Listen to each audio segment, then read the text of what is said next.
Welcome to the Let's Talk About It podcast. I'm your host, Di McMath. The hardest conversations are often the ones we avoid. Join me as I chat with everyday people having thought-provoking conversations on some taboo topics. So let's talk about it. In 2011, a 6.3 magnitude earthquake struck Christchurch, New Zealand in the middle of the day, killing 185 people. 115 of them were in the CTV building alone. Believed to be an aftershock from the September 2010 quake, it proved even more devastating because of its shallow depth and proximity to the city centre.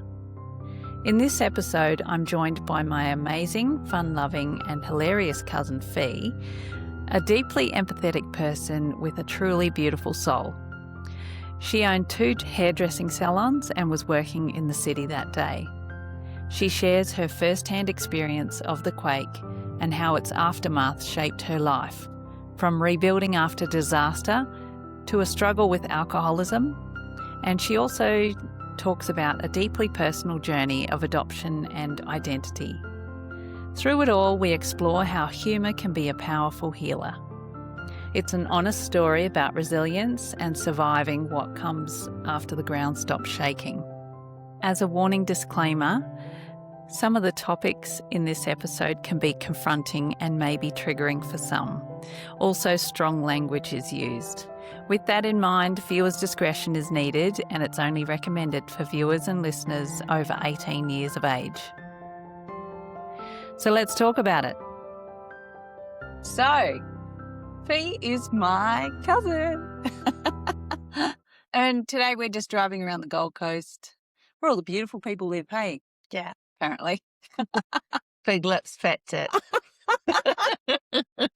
Apart from me. I'm big nose, big mouth. Aww. So this is going to be fun. But you have a story that I found really, really intriguing. Which I didn't know until years after, because Don't think about it really. Yeah. Just happens and you get on with it. So you had 1 hair salon or 2? 2. 2 hair salons in Christchurch, New Zealand, back in the day. Correct. You were actually working on the day of the big Christchurch earthquake. And so tell me that story. Yeah, so it started off with the first one, which was in the middle of the night.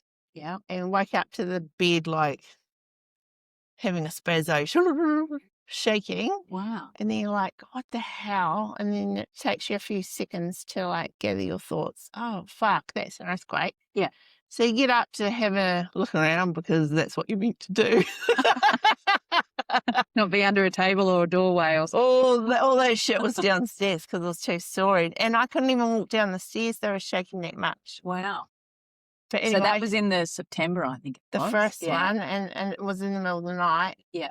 And so get downstairs under the table, and I remember there was a lot of aftermath quakes, like carry on, carry on, carry on. Yeah. And it was like, yeah, that was my first experience. And it was real interesting because then you could feel, there was so many after quakes. Yeah. I can still feel a quake today that no one else can feel. Yeah. And I'm sober. Well, I hope you're sober right now. Wait till the end of the podcast. And then, so you sort of got used to it. Yeah. And then we were working in one of the smaller salons, which was on Barbados Street, but the end of Barbados Street, not up the north end where the actual buildings fell down. Right. But at the far end. Still in the city. Yeah. Yeah. And it was like a real eerie, weird thing. So it was like super pumping, busy salon. If you can imagine people in and out all day, like everyone's running a different column. Yeah. There was only 5 of us there that day. I'm not sure why so little, but anyways. by some weird coincidence, there was a gap where every client was due in about half an hour. Yeah. It never happens in a hair salon. Yeah. That's, everyone runs on time and they have this gap at the same time. Yeah. So we're all in the back room having like a coffee, because you never get to eat as a hairdresser, stuffing your face, but okay. I was out the back, had the back door open, I was having a cigarette. And I got literally thrown on the ground. Whoa. And then I'm like, oh my God, it's an earthquake. And you're lying on the ground, your body's shaking. And Like massively. yeah. Wow. And then I'm just looking where I'm going. Yep. And then stand up and I'm like, he's all right. And then like what had happened within minutes, Yeah. everything had fallen from the roof, like the lights and the strings. The wires. Yeah, all that stuff. All the display stands and all like the tables and that had fallen over. Wow.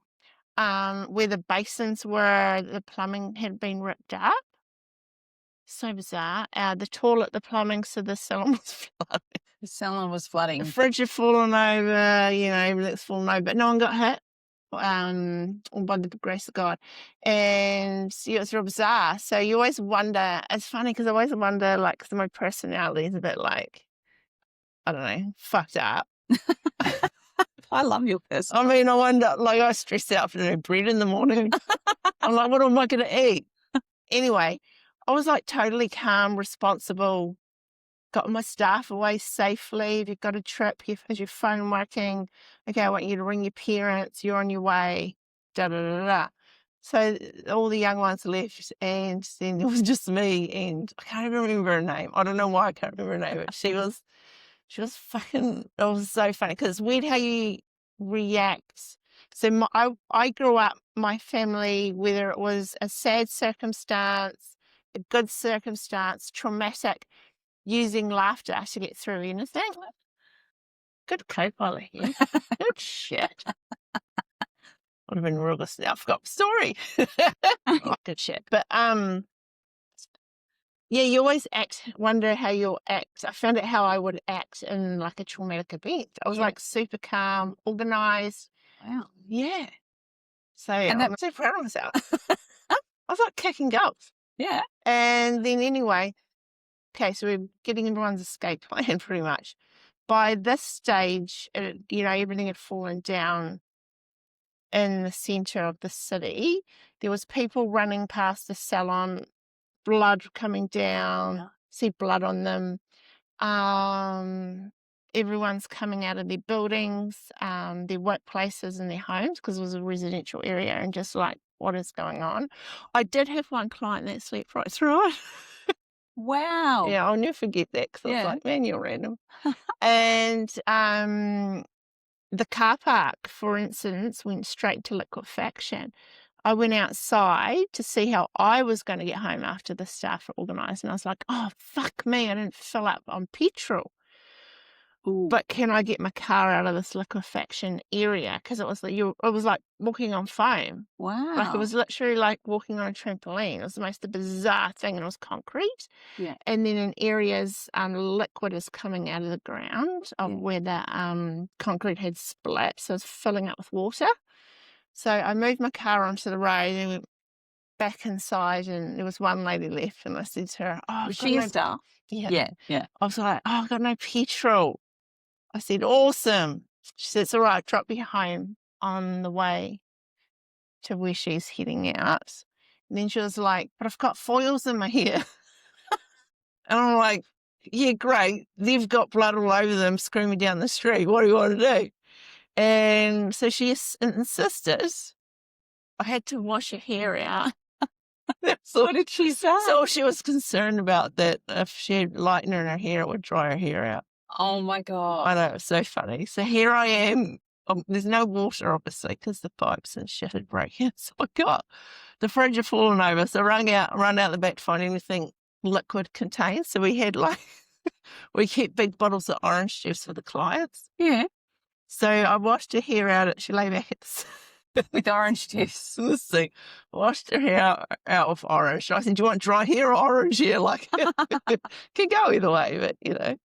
So anyway, she was happy with that. And then we got in the car, she drove me home. And then it was just so bizarre. Isn't it interesting, though, in a time of such devastation? Yeah, and seeing these really And hurt what was people. really important for her was her hair. Yeah. She was on crack. No, she wasn't. Wow. Yeah, so anyhow, I think also we didn't know how bad it was. Yeah. Like, I know there was people running past with cut faces, but it wasn't like horrific injuries. Yeah. So I feel like, and also most of Christchurch didn't know how bad it was because it was only that area that was built on swamp. Right. And they think technology, oh, you can build on swamp. You cannot ever build on swamp. So that's why the rest of Christchurch is built on rock. Yeah. Didn't realise what really happened and how severe it was. So how close to the CTV building were you? Because that's the one. Oh, probably about Where- a 20-minute walk. Okay. Because that's the one where they had the Half most an hour walk. fatalities. There was like 100. Yes. And of People course, we died. didn't know any Yeah. of that was happening at that stage. So Yeah. I suppose she was thinking about it here. I was more thinking about my lost profit of products breaking. But anyway, we get in the car and then we started to see, fuck, more people and everyone in such high panic. Petrol stores, as we were travelling, because we had about an hour to travel, were lined up with everyone trying to escape the city. Now, what was most fascinating, and I really took note of this, was the Mercedes, the Porsches. Obviously, the wealthy people were the ones driving across, you know, what are those interstate things called there? The islands. The median strips, yeah. To get in and cut people off. Really? Yeah. And I was like, that's surreal.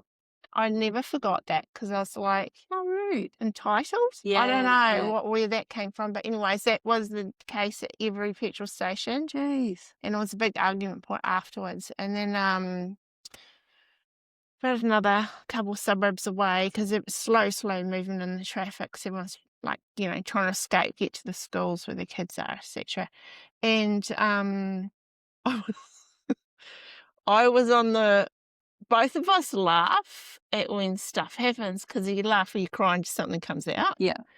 And laughing seems to some people, and I apologise, that it comes across as you don't care. Inconsiderate. Yeah. But it's like a, I don't know, like a, It's a trauma response. yeah, it's Yeah. like how you deal. Yeah. Sitting, both of us were like that, unfortunately, in the car. I'm sitting on the passenger side. It's a manual, so I Yeah. had a stick there. We were stopped in traffic. A whole brick house, double-storied house, crumbled to the ground as my we're sitting God. there. But here I am. We laughed about it afterwards.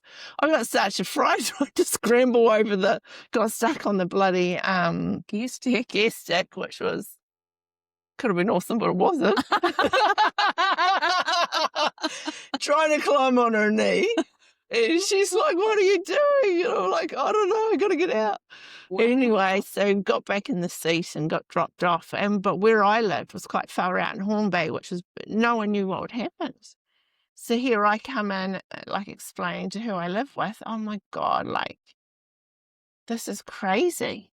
Like, it's Gee. actually really, really bad. Yeah, There was yeah. police coming from it. Like, you could just tell something bigger had happened, and the panic Yeah. that just went within 10 minutes. Because And they're like, how long and was the for- actual quake? oh, Do you know? seconds? Felt Wow. like seconds. But it was massive. And 6.3 on the Richter scale. was it? Yeah. And it's just because of where it hit, built on swamp, really, to be fair. Yeah. And getting out to where I live, like, people thought what I was telling was an overreaction until they saw it on the news that night. So I got a few apologies from neighbours. Wow. Yeah, and I said there'll be like fatalities, like the people running It was tragic. down past our salon. Yeah. Yes, the salon was ruined, and because we went into a state of emergency, that both salons were shut down. and red tape. So you'd get like red tape put on your door if you're not allowed to open, Right. because those safety would come check it and be like, well, that salon obviously couldn't open because it was ruined. But the other one was in a Westfield, affected, but not highly affected. And yeah, so they all was in lockdown for a state of emergency. I feel like it was 2 weeks or something. Yeah. But here the Westfield is still charging you your lease, Oh. or you're not making income. And what was so sad for people is the insurance. Didn't come through, or? Well, and yeah, not coming through. People, it was years for some people. And for us, our insurance, which you don't realize the fine print, Yeah. is like a win off the earnings of 1 year at that date before. But we'd only opened a store 1 year before, so we had no income. Oh. So we lost a hell of a lot of money. But I mean, No. money doesn't mean much. I had homeless staff. They were in areas that all the houses were unlivable. Yeah.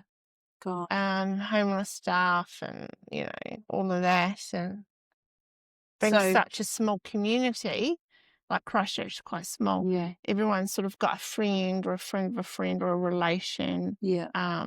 They had died because it was like, it's a quite circle of who knows who, right? Mm. So yeah, it was pretty full on for a while, and then you keep having aftershocks and waiting Yeah. for the next one. So there, a lot of mental health comes through with like the aftershocks because Yeah. they keep coming and coming. And what's real interesting, before an earthquake and even like an aftershock, goes eerie silent. You won't hear even a bird chirp. Really? It goes really, really still. Yeah, That's interesting. isn't It it? must be like nature just like, Hey, I get don't know. your bike helmet on. Get and your shit ready to together. rock and roll. Yeah. Yeah. Yeah, Everyone attention. Like, that's fascinating. yeah. And with the city, I feel like it wouldn't be till years later that the financial crisis for everything would be so bad. So you weren't obviously able to reopen that particular salon, Yeah, and so the other one was in the Westfield. yeah. That was So close the as well. stress of trying to come up with, well, we still got to pay wages, still got to pay this lease, like, what's going on? How can we do this without going Yeah. bankrupt? Which would have been most businesses in the whole area. Yeah. And being a hair salon, like, no one gets rich from owning a hair salon. They just do it because they like it. Yeah. Except for my business partner. She was a cunt. I hope no children watch this. Ella. Yeah, so it's pretty sad. Like, Yeah. it was interesting. A lot of people flocked to hairdressers, and it isn't statistically known, even when countries go into recessions, hair salons pick up business. They're like counsellors. Yeah, Yeah. People. yeah. Yeah. That's why I'm so wet. Really affects me. Yeah. People just tell all their deep dark secrets to a hairdresser. Yeah, and Mm. statistically, the alcohol sales and the smoking Yeah. through the friggin' roof. Mm. Even I started drinking wine each night. It's just your Yeah. block out factor. Yeah. Of all your, I suppose, responsibilities and, Just numbing. yeah, Yeah. yeah. So that took me a while to get out, a few years to get out of that routine. Yeah. So essentially, you had to close your business. Yeah. Yeah, so as things progressed and there was a lot of fine print in a Westfield that doesn't cover you for, so be warned if you ever go into business, look what can happen in major, incidents like that. So, so we shut one down and then just combined it in the little one. Yeah. Because the big one didn't have damage to the building.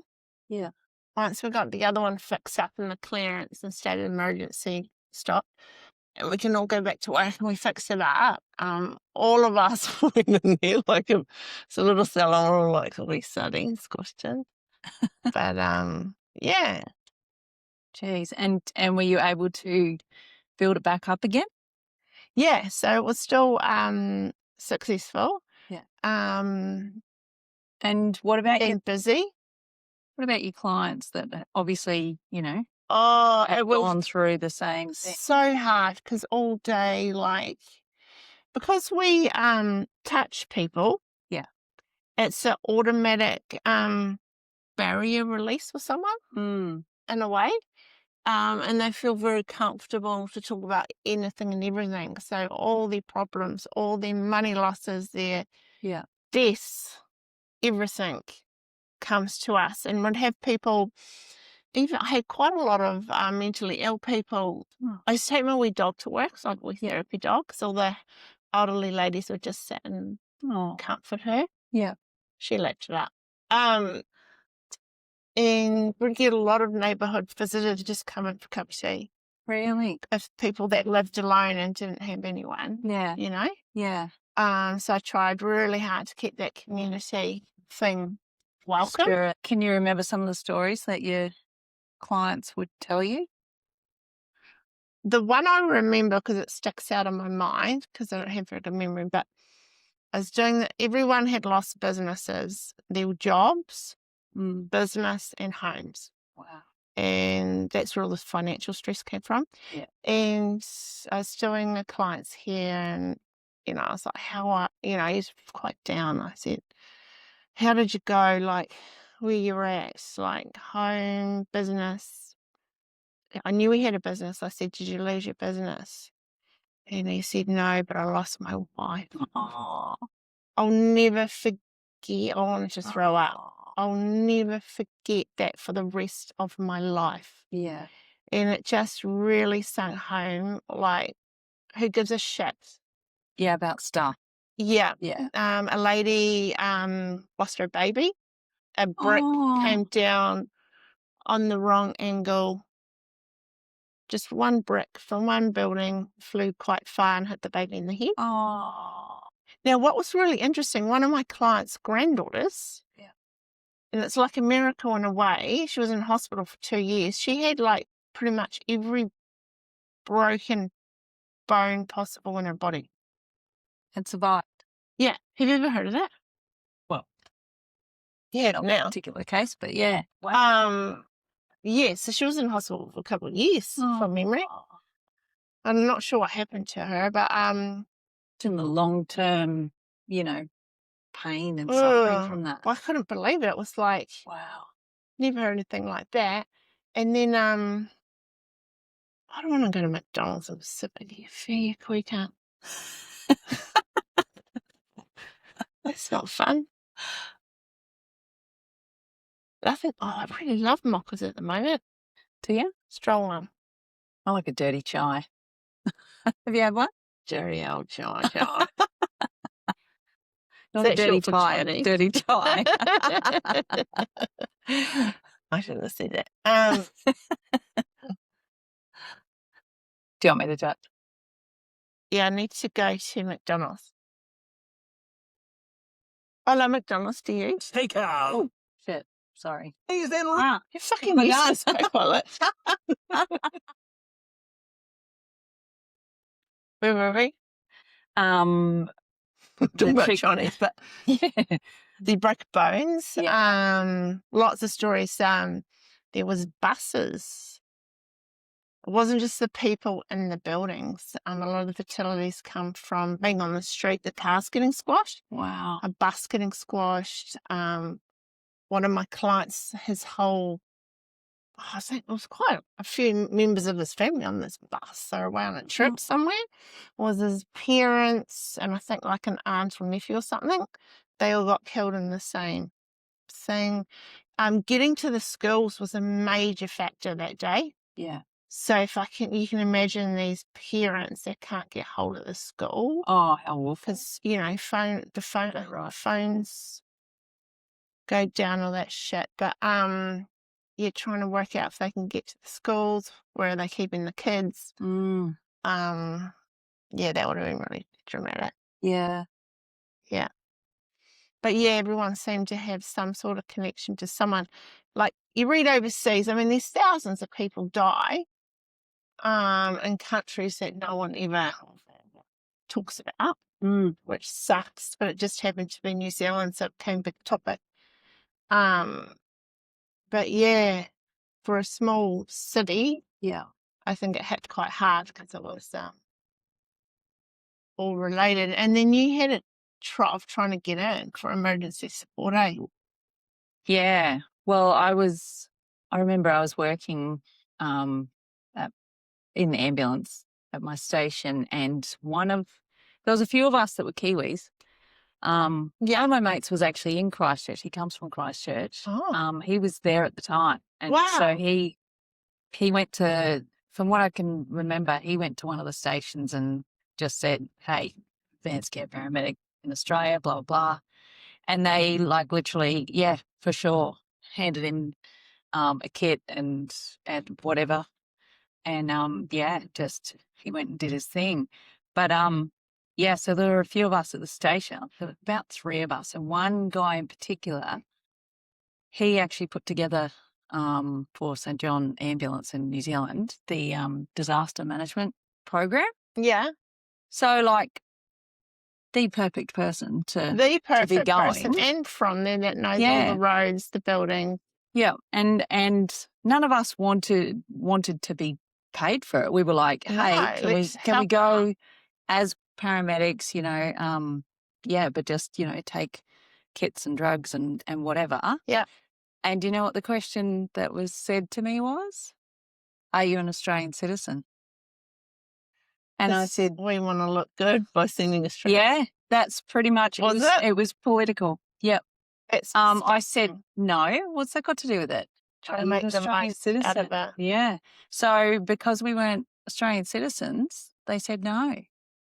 And then they sent, And then they were calling out from people, I remember it. Yeah, that pissed me off because I was like, I mean, I could have gone off my own back anyway, but you want your gear and equipment. Like paramedics only good to a certain point with their knowledge. Like they need equipment and stuff. So that's crazy. It was really. Because you think of the cost to the country, stuff like that would have also helped. Yeah. So because they had the army in there. Yeah, yeah. So yeah, I they sent their urban search and rescue team, and yeah, but you had to be an Australian citizen, which was disgusting. I thought, oh well, really showed their true colours. But yeah, so yeah, it was a devastating earthquake. I remember and so close, you can just pop over. Yeah. And then our uncle Jeff, he lived there as well. He did, yeah.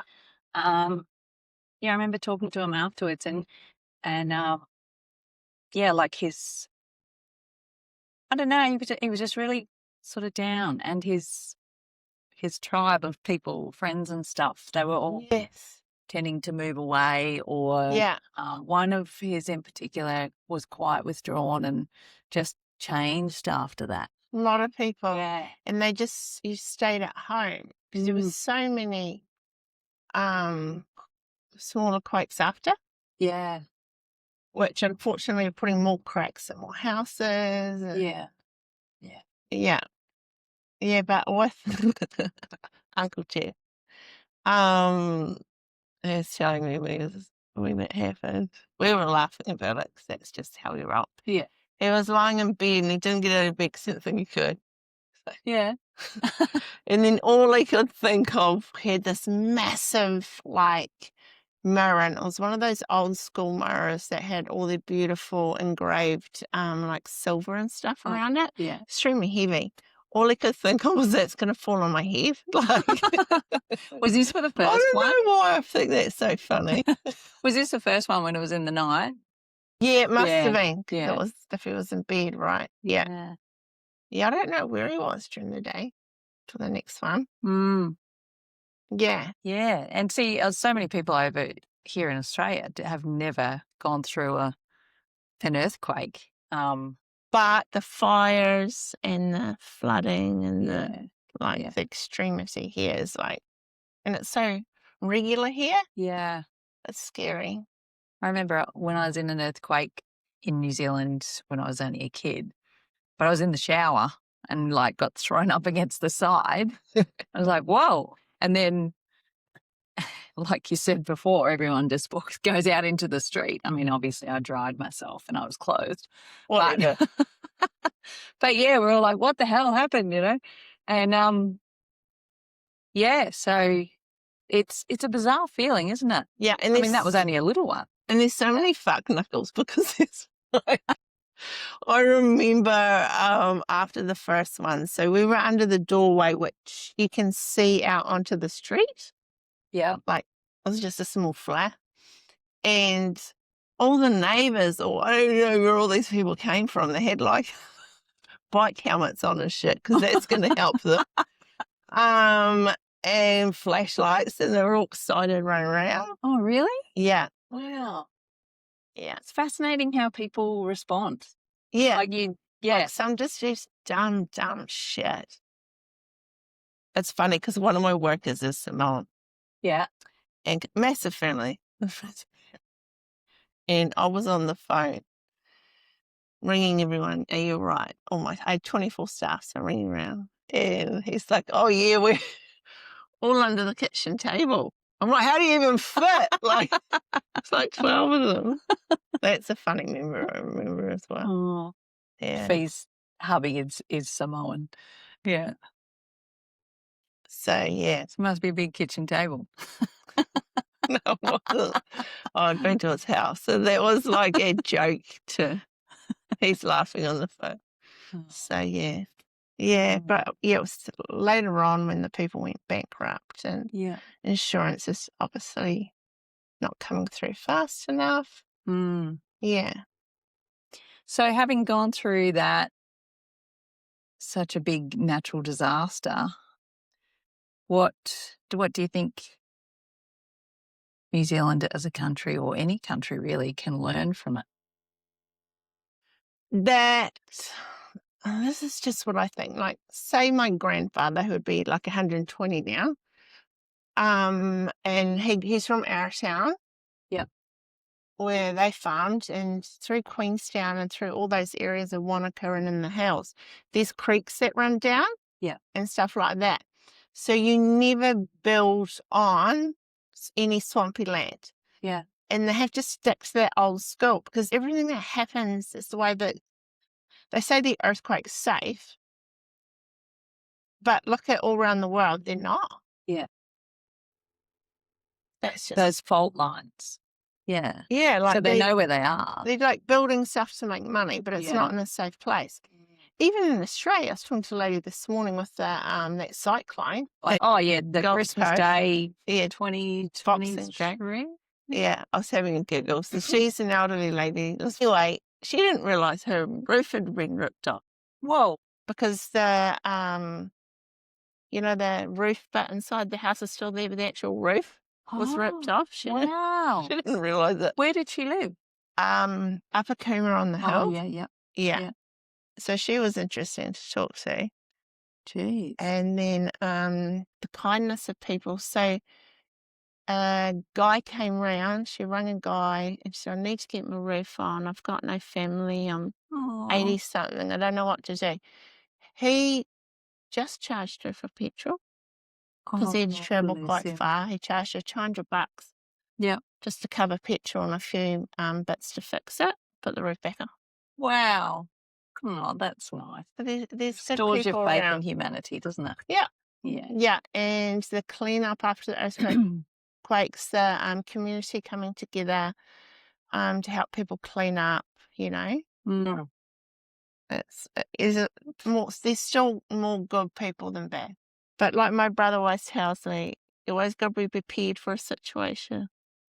Yeah. So learning from the Christchurch earthquakes, coming back to that question, when we had the predicted cyclone, even though we weren't 100% sure it would hit our area, I remembered that advice from my brother. Yeah.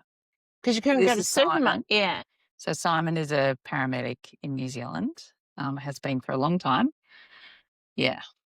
Wealth of knowledge. And a cheeky bastard. Yeah. But yeah, good advice. A lot of knowledge. So yeah. Expect the unexpected. I got prepared straight away, had, straight away to remember that because we couldn't go get food after the earthquake. Yeah. Things like that. Yeah, true. And the plumbing. Bottled water, ways of communicating, batteries charged. Yeah, things like that. So, I suppose that's what I learned. Yeah. Yeah. I mean, life's too short. And never drive around with the empty fuel tank. I didn't learn that part, but can't drive it. Yeah. So, crazy. Jeez. And so they've rebuilt the city, and they sort of call it container city, don't they? Because they've got shipping containers. All the shopping to bring people back in. Yeah, it looks quite cool actually how they've done it, but I suppose they're more stable and I've seen of late that it's attracting more and more people to live there. Really? But how long has that taken? Yeah. Yeah. Yeah. It's a beautiful city. Yeah, it is a beautiful city. Yeah. But even that cathedral, was it cathedral or big church? Yeah. Yeah. Landmark. Really sad to see that, crumble. Luckily, only part of it, Jess. Yeah. Yeah. And they could rebuild it. Yeah. So what did they say? There was 185 deaths. Yeah. In that Christchurch earthquake. Yeah. And the majority, like a lot of them, were at the CTV building. Workers, yeah. Yeah. Yeah, very sad. Yeah, just another highlight of the fact that life can just change in a moment, hey? Totes. Have you ever been or had any other near-death experiences, or, I don't know, experiences where it's scary? Yeah. I used to work on cruise ships for 6 years, so I wasn't scared of it for some reason because we've learned from the earthquake I don't get scared when it's serious. Yeah. Most people would on a massive ship in the ocean. I'm just thinking of that Netflix movie that came out. What was it called? The one recently, the poo ship or something? Where where all the electricity went out for days, and so of course there was no flushing of the toilets. Oh, because they use all that system of grey water and all of that. It all goes down into different systems. Literally filling up with poo. Awesome. So what happened on your ship? Yeah, so I had a few things because you were a hairdresser. Yeah, on the ship. Yeah, and we did a number of transatlantic crossings, which means you're very far out at sea. Yeah. The closer you are to a coast, the less movement there is. Yeah. So 14 stories was the cruise ship. And I remember one day my boss, because she was such a good bastard, she sent me to go out to the supply room, which was across the top 14th story outside. Yeah. From the day spa to go get some more equipment. And I remember there was waves flashing over, coming over the 14th story. Oh my God. And you can hardly walk. It's like drunk times 500. And yeah, that was crazy. And then and that's so high up. Yeah. That's how big the waves are. And then another time the ship tilted. A ship can't tilt and sink, but it tilted. That's a scary feeling, especially if you're on the top bunk. They're just sleeping bunks. Yeah, so that was pretty scary. And then they'd contained you to your room for safety. Wow. Yeah. So we had that. Hey, what can I get for you? Can I have a medium chai? Yeah, full cream milk. Yes, please. Yes, please. And a large mocha full cream milk. Yeah, anything else? And can you make the mocha quite grunty, like extra flavour? Great. Can you make the mocha extra flavour? Yeah, no worries. Oh, Okay. thank you, my baby. Why are you laughing at me? Everyone laughs at me. Thank you, my baby. Oh, she'll only be 12. Hello. Oh, I love you. Chocolate for the mocha? Yeah. Yep, Tell us grunty. again. Yeah, near-death experiences. No, but I go, it's real weird, like my personality. I go like super calm in very dangerous situations. Even when Mum had a heart attack, Yeah, I remembered all the instructions from the brother. Well, Simon, Yeah. that's cool. Yeah, you don't know until you're in that situation. Hey. Yeah, so all those things pay off, like doing your first aid. Yes. Yeah. I mean, you don't need to be fanatic, get like a panic room and like prepare for, what do they prepare for? in America? Doomsday. 7 years worth of canned fruit and Well, I could have a doomsday spaghetti. room and it could be like my space from my husband, like just live in there for a couple of weeks. Now and then when I say. But my business partner was funny. She all of a sudden, she just wouldn't leave the house. She claims mental. She was a lazy fuck. So I think it was just an excuse. With the earthquakes. So was she at work at the time? No, she was at the other salon, so I don't know what she Right. was moaning about. They would have felt it, mind you, but even the tremors freaked her out. Like she just totally lost it, which was quite sad because she had a kid. Oh. So because she was losing it, the kid would lose it. And if I was there, I'd be like, it's okay, I'm here, it's going to be fine. Yeah. And then the kids relax. Yeah. But she would freak out. But she took mental health, and then I found out she was actually, even after all this had happened to us, dicking the books. So, Wow. yeah. And just so that was adding on to just Onto what the happened. stress. Yeah, wow. So Fifi started drinking a bit more, started smoking a bit more, because it's like, how do you get out of that? Tell us me. Yes, babes. Thank you. Because your name is tied into everything, Yeah. and you can't. Yeah, it was the accountant. I visited the accountant, and she said, like, it's illegal for me to tell you exactly, but the business is not run the way it should. So all I can tell you, and it's not good. Oh. And then a couple of weeks later, I had some supply, and the business was doing really good. I mean, I was working in it 7 days a week. She was a lazy cunt. Yeah. And I was doing really good. Like, we were making such good coin. And then I had a supplier ring up who I know. Yeah. And was like, the bill hasn't been paid in 3 months. So this still started to happen. So I imagine that would have happened to a few people because of just people become weird. So were you friends in the beginning? Mhm. Wow. And she shit on you. Mm-hmm. She What stopped did you paying my learn wages. from that?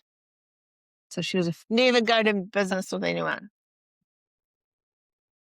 yeah, I don't think I could go into business. Well, I'd be very hesitant on going into business. Especially today. Yeah. And as much as I'm very choosy with my friends and I love my friends, I don't think I'd want to mix business with friendship. No, there's too much people. We can't get out of it Well, it's just true. because your name's Become on complicated. everything together. Yeah. So when did you then? I see you were drinking a bit. Become like a functional alcoholic, pretty much. Wow. And how long did that go on for? Oh, 2 to 3 years. geez. What made you stop? Because you God. don't drink now. God. Oh. So can you explain the defining moment? Or was there one? Yeah, my dad called me an alcoholic. Oh. And I knew I was. I had been going to, it's friggin' shit. So I knew I had a problem. Yeah. I could go all day and not drink, but I couldn't wait to clock off to drink. Yeah. It was not a day. Like, I just couldn't wait. It's like waiting for a cigarette. And And it was so socially acceptable. So Mm. everyone drinks wine after work. They just didn't realise I was drinking like 2 bottles after work. Gee. It's because your body gets used to it and then you drink more and more and more. Yeah. And then I tried to find help in Dunedin actually. So I need support now before I become full blown and can't work. There's no help for anyone like that. So where did you go to? Your GP or? No, I tried many places. There's nothing. That's sad. Well, And so obviously I family just could did it see myself. that Yeah. there was an issue. Yeah. Yeah. And so did that really stab you in Smashed the that heart? out. You did. She likes a coffee. So mockers. I do everything fast. So yeah, your dad telling you that you're an alcoholic, that cut you deep, did it? It didn't cut me deep because I already knew I was. It's just no one believes me because you meet me during the day. It was hidden. Yeah. So no one would believe it. Yeah, no one would even believe that I was a smoker. They're like, I can't imagine you being a smoker because I've always held very high demanding jobs. Yeah. Being able to keep them and have this private hidden life. Where do you think that stems from? It stemmed from wasn't an earthquake. I mean, it'd be great for me to say, oh, it was an earthquake. Easy excuse. It was my business partner. And then I was in an abusive relationship that both coordinated at the exact same time. So I'm being emotionally abused by my business partner the same way a partner would. Yeah. In the same pain. And then by a partner, and I was trapped. So yeah. So when did you move to Australia? Oh, so I met my now husband 2015. Yeah. Because this is like the second time that you've moved to Australia, hey? Third. Do something, do it right. Yeah, so you met Sam. Yeah. Met Sam Boy in He's Dunedin. lovely. Yeah. And through my mum. So I was divorced, then went through this horrific relationship afterwards, the abusive relationship. Yeah. And then I didn't go out, probably because I was still hiding my drinking. Yeah. And then Mum was like, oh, it's not normal, you don't go out. And ended up going to this work dinner and met him there. He's lovely. Yeah, quite hot. Oh, He's definitely. a good boy. He's a good student. He is. Very beautiful soul. So yeah, so it's gone round in turns and but the one thing I've taken out of it, 'cause a lot of people focus on their weaknesses through that, but through my mother having a really good parents that don't judge. Yeah. I never had judgment. And I used to say to them, you must be so ashamed. They were quite old school, old parents, which everyone else says because I was adopted when they're in their 40s.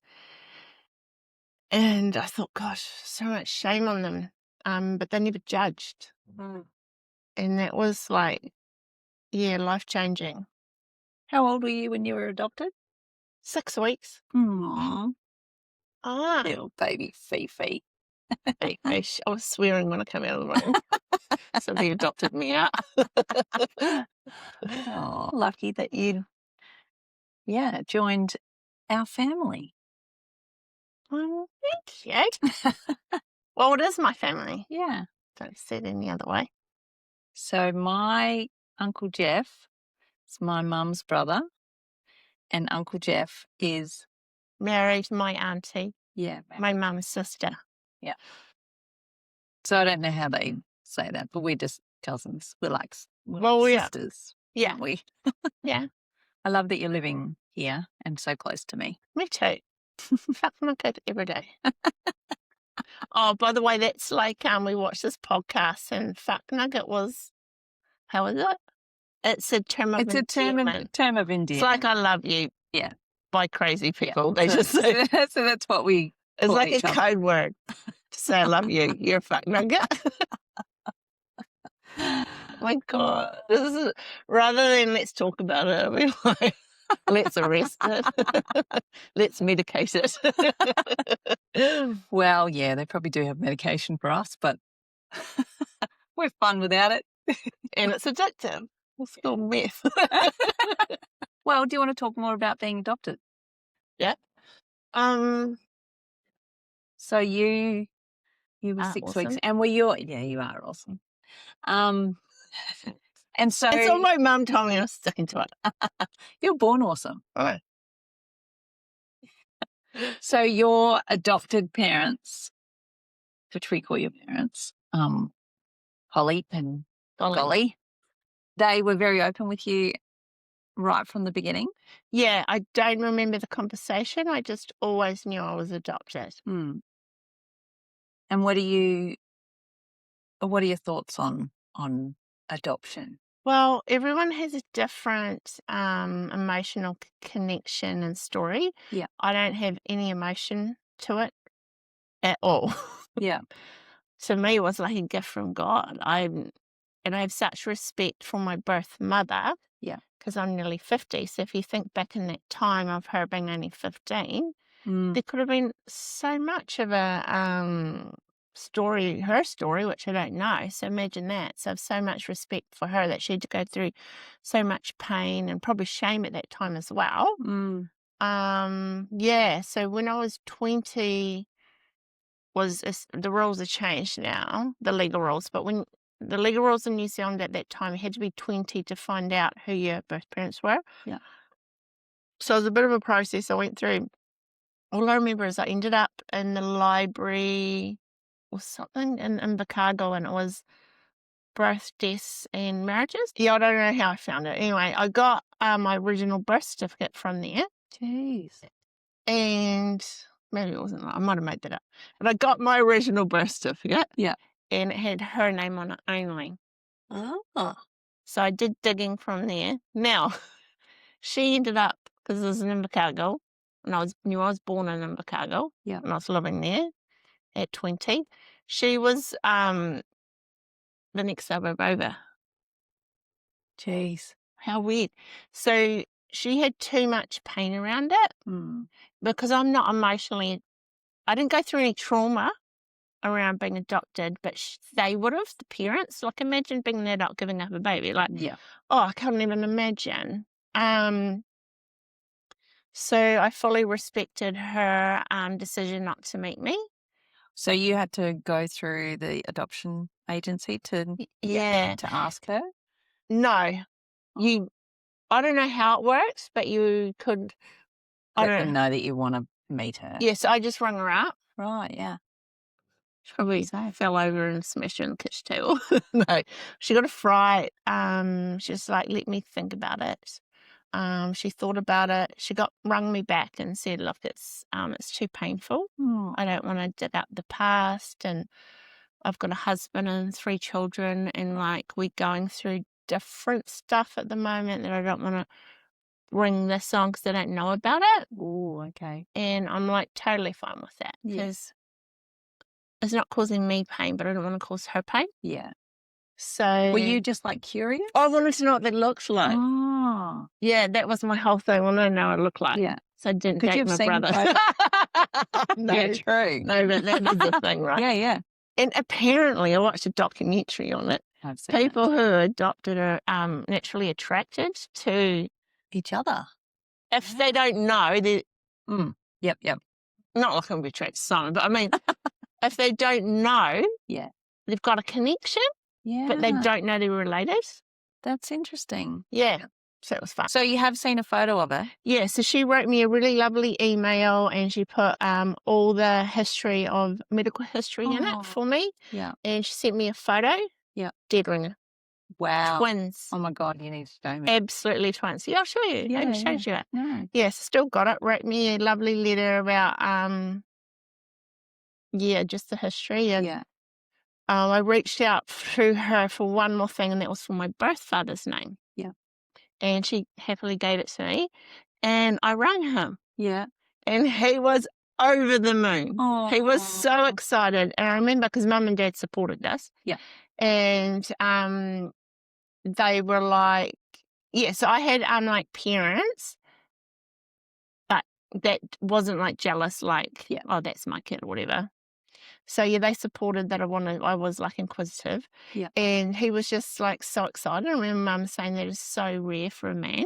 Oh. Like, do you know what I mean? Yeah. So he didn't know she was pregnant. He was 16, she was 15. He had moved to Australia to start a building apprenticeship. And he was in Australia. He found out that she was having a baby, flew back, but then I was adopted out already. Oh. So anyways, life goes on, and, you know, and then he's like had a, well, it was 20 years later, wife and 2 kids. Yeah. And I meet them. And I remember my little brother saying, oh, it's so cool. I've got a sister that goes to nightclubs. I was like, we are related.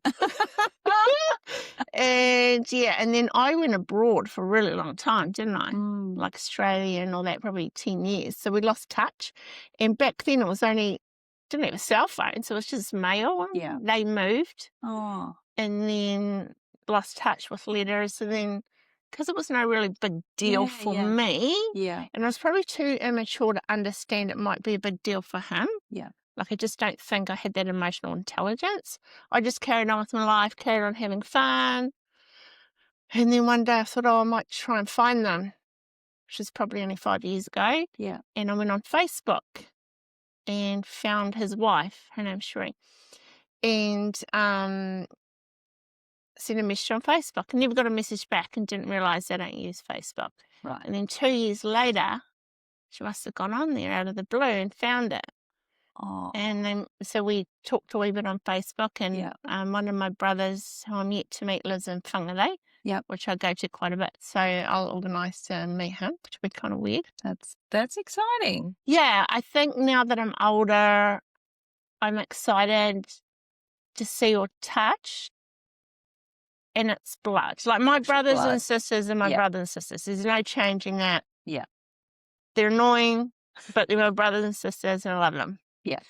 But to touch someone that has your blood, like, that's so foreign to me. Wow. But I can't explain the feeling of, wow. Yeah, so anyway, I had my dad's eyes. Yeah. And everything else is my birth mother. So when you met him. Yeah. He was so excited. Oh. Yeah. So nice. Yeah. Yeah. And like, he just probably keeps staring at me because I look so much like my birth mother. Yeah. Yeah. Jeez. Except I cannot remember her maiden name, unfortunately. And as far as Polly and Golly, your parents, Yeah. I think adopting a child is like they've chosen you. Yeah. You know? Well, they weren't even looking to adopt another child because they had 3. Adopted my eldest sister because Mum lost a lot of children. Okay. Adopted my oldest sister, and then, of course, the old story goes, she's got this new baby, she's pregnant. So Simon and Michelle are not even 9 months apart in age. Wow. Yeah. Okay. That's the oldest, and then was Jono. And then, because Mum worked for Child, Youth and Family still back then, they approached her and said, look, we've got this little baby. She's a bit sickly. Aww. Hello. Why? What was wrong with you? Just sickly. No, it was. And then I had a preemie. Yeah, and had a big rash all over my face and all that. And then was in an orphanage with a nun. Aww. And I don't know, Mum just said, yeah, sure. No. I don't know, there was 12 of us when I moved out, so that's how my parents rolled. But they're like, yeah, sure. And they always tell the story. I used to love it when I was a kid because they would tell it like so cute. So they'd be like, we all got together and we went down to pick you up, and there was this old bitch matron looking after you. And the rash was just because your milk mixture was too strong. So I was trying to take you home that day, but she wouldn't allow it. And this week, so anyway, so they had to come back down. Yeah. And the red bassinet, and took me home in the wee thing, and probably, you know. And the first place we went to see is Uncle Jeff and Auntie Margaret. Was my first stop.